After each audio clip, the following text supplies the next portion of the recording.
దిత్వా తుఫాన్ ప్రభావంతో శ్రీలంకలో ఎమర్జెన్సీ సిచ్యువేషన్ కల్పిస్తోంది. అన్ని ప్రభుత్వ కార్యాలయాలకి, స్కూళ్ళకి సెలవులు ప్రకటించేశారు. దేశవ్యాప్తంగా రైలు సర్వీసులు ఎక్కడికక్కడ నిలిచిపోయాయి. ఆకస్మిక వరదలతో సుమారుగా 100 మందికి పైగా ఈ వరదల్లో కొట్టుకుపోయారు. 34 మంది కనిపించకుండా గల్లంతైపోయారు. 3 రోజులు భారీగా వర్షాలతో అతలాకుతలమైపోయారంతా కూడా. ఎక్కడ చూసినా సిచ్యువేషన్, ఎక్స్ట్రీమ్ సిచ్యువేషన్ కనిపిస్తోంది. 600కు పైగా నివాసాలన్నీ నేలకూలిపోయాయి. పాఠశాలలు, తర్వాత హాస్పిటల్ బిల్డింగ్స్ అన్నీ కూడా పూర్తిగా అవన్నీ కొట్టుకుపోయాయి. వంతెనలన్నీ కూడా కంప్లీట్గా కొలాప్స్ అయిపోయాయి. 14,000 మందిని సురక్షిత ప్రాంతాలకు తరలించినట్టు అధికారులు చెప్తున్నారు. శ్రీలంకలో భారీ ప్రాణ నష్టం వాటిల్లిందని చెప్పి దానిపైన ప్రధాని మోదీ కూడా విచారం వ్యక్తం చేశారు. ఆపరేషన్ సాగర్ బంధు పేరుతో లంకకు అత్యవసర మానవతా సాయాన్ని కూడా మోదీ అందిస్తూ ఉన్నారు. ఆపరేషన్ సాగర్ బంధు పేరిట ఒక ఆపరేషన్ కూడా భారత ప్రభుత్వం చేపట్టింది. ఇప్పుడు అందరినీ కూడా అటు శ్రీలంకలో సహాయ చర్యలు చేయడం కోసం ఈ ఆపరేషన్ చేపట్టింది. సో మనం విజువల్లో చూస్తున్నాం శ్రీలంకలో ఎటువంటి ఎక్స్ట్రీమ్ సిచ్యువేషన్ ఉందనేది. సో వాగులు, వంకలన్నీ ఉప్పొంగి ప్రవహిస్తున్నాయి. దిత్వా తుఫాన్ ప్రభావం ఇది. సో ఇప్పుడు ఆ దిత్వా తుఫాన్ దక్షిణ భారతదేశం వైపుగా దూసుకొస్తుంది. మరీ ముఖ్యంగా తమిళనాడు, చెన్నై, తెలంగాణ పైన ఈ ప్రభావం చూపించే అవకాశం కనబడుతుంది. తమిళనాడు, ఆంధ్రప్రదేశ్ అండ్ తెలంగాణ పైనే నెక్స్ట్ ఇటువంటి ప్రభావం ఉండే అవకాశం కనబడుతోంది. సో దిత్వా తుఫాన్ ప్రభావం ఎలా ఉందో మనం విజువల్లో చూస్తున్నాం. శ్రీలంకలోని పలు ప్రాంతాలకి పెద్ద ఎత్తున మన ఆపరేషన్ సాగర్ బంధు పేరిట వారంతా కూడా ఇప్పుడు ఆర్మీ సిబ్బంది శ్రీలంకకు వెళ్ళిపోయారు. విజువల్లో చూస్తున్నాం హెలికాప్టర్ సహాయంతో అక్కడ సహాయక చర్యలు చేపడుతున్నారు. ఇక ఆర్మీ సిబ్బంది కొండలోయల ప్రాంతాల్లో ఎక్కడైతే ఆ కొండలోయలు విరిగిపోయి అక్కడ చెల్లా చెదురుగా నివాసాలన్నీ పడిపోయి ఆ నివాసాల మధ్యలో చిక్కున్నటువంటి ఆ ప్రజలందరినీ కూడా బయట తరలించే ప్రయత్నం చేస్తున్నారు. రైట్ సైడ్ విజువల్ మీరు చూడండి. హెలికాప్టర్ సహాయంతో అక్కడ ఉన్నటువంటి ఒక ముసలావిడని ఆ చుట్టూ నీళ్ళే ఉండిపోయాయి. మధ్యలో ఒక నివాసం ఉంది. ఆ నివాసంలో ఒక పెద్ద ఆవిడ ఉండిపోతే ఆవిడని హెలికాప్టర్ సహాయంతో బయటికి తీసుకొచ్చే ప్రయత్నం చేశారు. సో చేతులపై మోసుకెళ్తూ ఉన్నారు. సో కొండ చెర్లపై నుంచి ఎటువంటి విధంగా వాగులు, వంకలు పొంగుతున్నాయి. రైట్ సైడ్ విజువల్లో కింద చూడండి మీరు. సో అది సిచ్యువేషన్ శ్రీలంకలో. దిత్వా తుఫాన్ కంటిన్యూస్గా 60 సెంటీమీటర్ల వర్షపాతం, 60 సెంటీమీటర్ల వర్షపాతంతో అక్కడ ఇది సిచ్యువేషన్. చాలా భయంకరమైనటువంటి సిచ్యువేషన్ నెలకొంది. ఎక్కడ చూసినా కూడా వాగులు, వంకలు ఉప్పొంగడం ఒక సముద్రాన్ని తలపిస్తోంది శ్రీలంక ప్రాంతం. సో అటు బే ఆఫ్ బెంగాల్, ఇటు ఇండియన్ ఓషన్ రెండింటి మధ్యలో ఉంటుంది శ్రీలంక. సో ముఖ్యంగా ఇండియన్ ఓషన్ అదంతా కూడా హిందూ మహాసముద్రం అయిపోయిందన్న చందంగా మారిపోయింది పరిస్థితి. సో అక్కడ కొండ చెరువు విరిగి పడితే వాళ్ళందరూ ఎలా తరలిస్తున్నారు చూడండి. ఆ విజువల్స్లో ఒక తాడును బిగించి ఆ తాడు సహాయంతో ఒక్కొక్కరిని బయటికి తరలిస్తున్నారు. కొంత పెద్దవారిని భుజాలపై ఎత్తుకొని మరి బయటికి తరలిస్తున్నారు. సో చాలా ఎక్స్ట్రీమ్ సిచ్యువేషన్ ఉంది. సో శ్రీలంకలో ఎటు చూసినా అట్టుడికిపోతోంది. సో ప్రజెంట్ అక్కడ మీరు రైట్ సైడ్ విజువల్స్లో చూస్తున్న డబ్బాలు, ఆ విజువల్స్ అన్నీ కూడా అక్కడ ఫుడ్ తరలించడం కోసం తీసుకొచ్చిన సిచ్యువేషనే.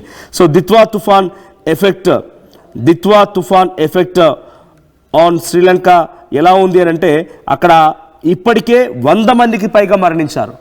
100 మందికి పైగా మరణించారు. 50 మందికి పైగా వారు కనీసం వారి మృతదేహాలు కూడా కనిపించలేదు. ఆ నీళ్ళు వాటర్లో మొత్తం కొట్టుకుపోయాయి. సో సుమారుగా 60 సెంటీమీటర్ల వర్షపాతం నాన్ స్టాప్గా 12 గంటలు కురిసిందట. హైదరాబాద్ మహానగరంలో 2 సెంటీమీటర్ల వర్షపాతం కురిస్తేనే ఎటువంటి సిచ్యువేషన్ ఉంటుందో తెలుసు. అలాంటిది 60 సెంటీమీటర్ల వర్షపాతం నాన్ స్టాప్గా 12 గంటల పాటు కురిసింది. సో అక్కడ ల్యాండ్ స్లైడ్స్ చాలా హెవీగా ఉన్నాయి. ఒకసారి మీకు విజువల్ చూపిస్తాను నేను ఇక్కడ. సో సహాయక చర్యలకు సంబంధించి విజువల్స్ మీరు చూస్తున్నారు. ఇక్కడ ఒక ప్రత్యేకమైనటువంటి విమానం ద్వారా భారత ప్రభుత్వం కూడా ఆపరేషన్ సాగర్ బంధు పేరుతో అత్యవసర మానవతా సాయాన్ని అందించడం కోసం అక్కడికి వెళ్ళింది. ఇది భారత ఆర్మీకి సంబంధించి హెలికాప్టర్. సో ఆ విమానంలో వారికి సరిపడా ఆహార పదార్థాలని, ఇతరత్ర బట్టల్ని, బ్లాంకెట్స్ అనేవి కూడా తరలించింది. ఇవన్నీ కూడా భారత ప్రభుత్వం నుంచి వెళ్ళేటువంటి సహాయమే. ఇక ఇంకోవైపుగా ఇది సిచ్యువేషన్ కరెంట్గా అక్కడ ఎటువంటి ఎక్స్ట్రీమ్ సిచ్యువేషన్ ఉంది. వర్షాలు కురడంతో 60 సెంటీమీటర్ల వర్షపాతం 12 గంటల పాటు కురిసిందనంటే అక్కడ ఎంత అత్తలాకుతం అయిపోయింది అర్థం చేసుకోవచ్చు. కొండ చెరువులు విరిగి పడ్డాయి, చెట్లన్నీ కూలిపోయాయి, నివాసాలన్నీ ధ్వంసమైపోయాయి, హాస్పిటల్స్ బిల్డింగ్స్ పడిపోయాయి, పాఠశాల బిల్డింగ్స్ పడిపోయాయి, చుట్టూ నీళ్ళే ఉండిపోయాయి, మధ్యలో నివాసాలు ఉండిపోయాయి. అక్కడి నుంచి బయటికి రావడం కూడా కొంత ఇబ్బంది. కాబట్టి హెలికాప్టర్ సహాయంతో పైకప్పుల పైన, రేకుల పైన వాళ్ళంతా నిల్చొని ఉండిపోతే హెలికాప్టర్ సహాయంతో కొంతమంది గుర్తించిన అందరూ కూడా బయటకు తీసుకొచ్చే ప్రయత్నం చేశారు. సో ఇప్పటికీ కొన్ని వందల సంఖ్యలో రైళ్లు మొత్తం కూడా రద్దయిపోయాయి.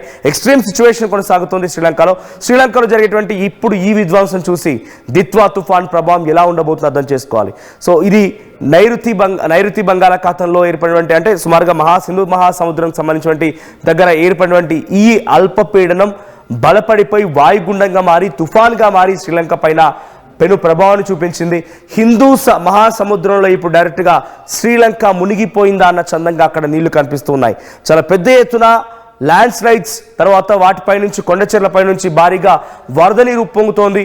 ఎటు చూసినా కొంత అగమ్య గోచరమైనటువంటి పరిస్థితి కనబడుతోంది. అక్కడ అత్యంత ఎమర్జెన్సీ సిచ్యువేషన్ తలపిస్తోంది. So present cyclonic storm Ditwah effect ఇదంతా అని చెప్తున్నారు. సో 100 మందికి పైగా మరణించారు, 36 మంది వారంతా కూడా కొట్టుకుపోయారు, వారంతా గల్లంత అయిపోయారు. సో సెంట్రల్ హిల్ రీజియన్స్ దగ్గర బదుల్లా డిస్టిక్లో ఈ ప్రభావం మరీ ఎక్కువగా ఉంది. సో శ్రీలంకలోని బదుల్లా డిస్టిక్లో దీని ప్రభావం కొంత ఎక్కువ కనిపించింది. బదుల్లా డిస్టిక్ పైనే చాలా అత్యంత దారుణమైన సిచ్యువేషన్ నెలకొంది. ట్రైన్స్ రద్దయిపోయాయి, పబ్లిక్ ట్రాన్స్పోర్టేషన్ కంప్లీట్ కొలాప్స్ అయిపోయింది, రోడ్స్ అన్ని కుప్పకూలిపోయాయి, బ్రిడ్జెస్ అన్ని కూలిపోయాయి, నివాసాలు ఉండడానికి నివాసాలు లేవు, హాస్పిటల్స్ లేవు, స్కూల్స్ లేవు. మీకు విషయం ఏంటంటే అక్కడ కనీసం ఎమర్జెన్సీ సిచ్యువేషన్లో ఏర్పాటు చేసేటువంటి సిచ్యువేషన్ కూడా లేదు. అంటే సురక్షిత ప్రాంతాలకు తరలించే సిచ్యువేషన్ కూడా లేదు. ఎక్కడ చూసినా అంతా కామన్గా ఒకే సిచ్యువేషన్ కనబడుతోంది. సో బదులా డిస్టిక్లో ప్రజెంట్ అక్కడ ఒకే దగ్గర 80 మంది ఒకే దగ్గర గల్లంత అయిపోయారట. ఆ తర్వాత 14,000 మంది అక్కడంతా కూడా వాళ్ళ ఫ్యామిలీస్ మొత్తం కూడా వేరే ఎమర్జెన్సీ షెల్టర్స్ తరలించారంట. 5,000 కుటుంబాలని సంబంధించినటువంటి 14,000 మందిని సో అంత ఎమర్జెన్సీ సెంటర్కి తరలించారు. ఎసెన్షియల్ సర్వీస్ అన్ని అక్కడ కొనసాగిస్తున్నట్టు తెలుస్తోంది. So Sri Lanka's east coast intensifying from a deep depression into cyclonic storm. East coast ప్రాంతం శ్రీలంకకు సంబంధించినటువంటి ఈస్ట్ కోస్ట్ వైపుగా దీని ప్రభావం కొంత ఎక్కువగా కనిపించింది. So north west moving towards the Coast of India. So present Ditwah తుఫాన్ ఇండియా వైపుగా దూసుకొస్తోంది.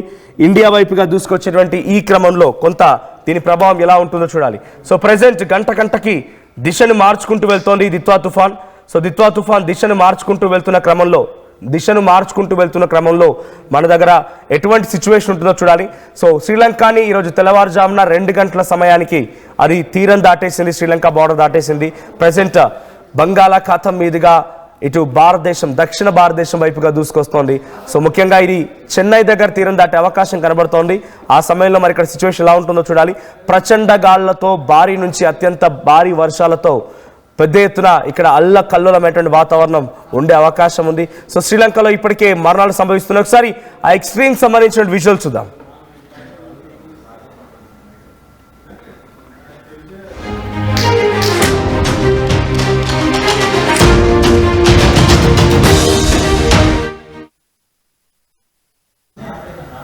బట్ ఆ భయంకరమైనటువంటి విజువల్స్ మనం చూస్తున్నాం.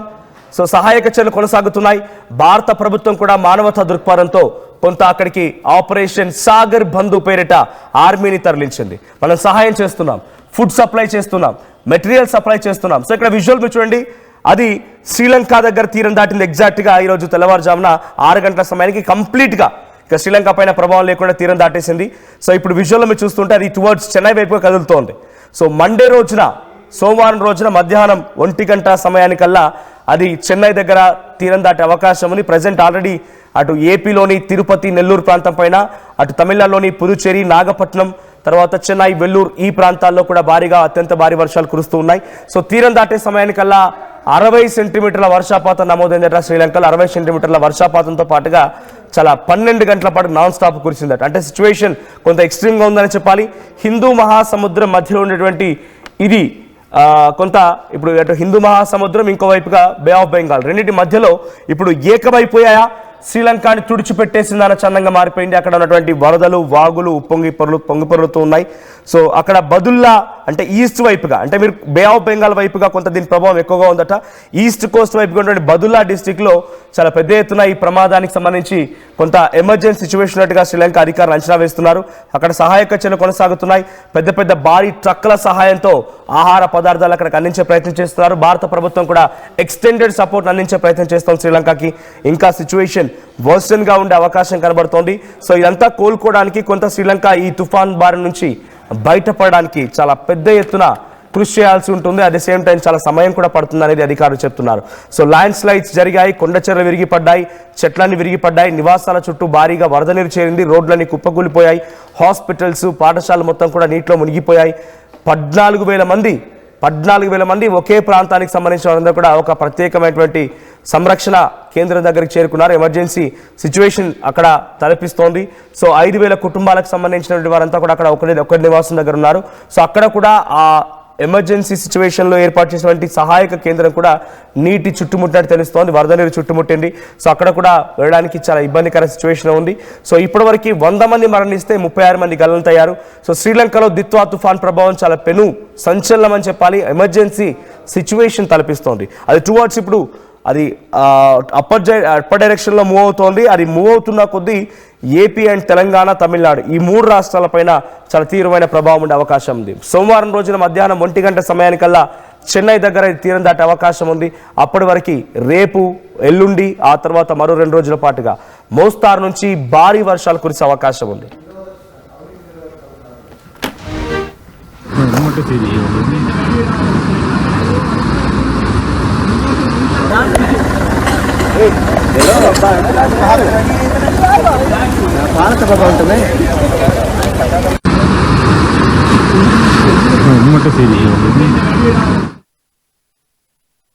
జీవితంలో స్థిరపడటం అంటే ఏమిటి?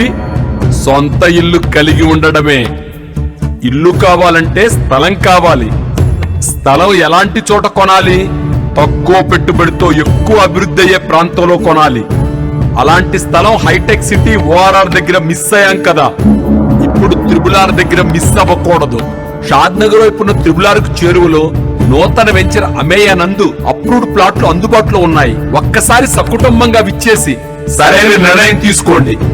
స్వర్గసీమ వారి నూతన వెంచర్ అమేయ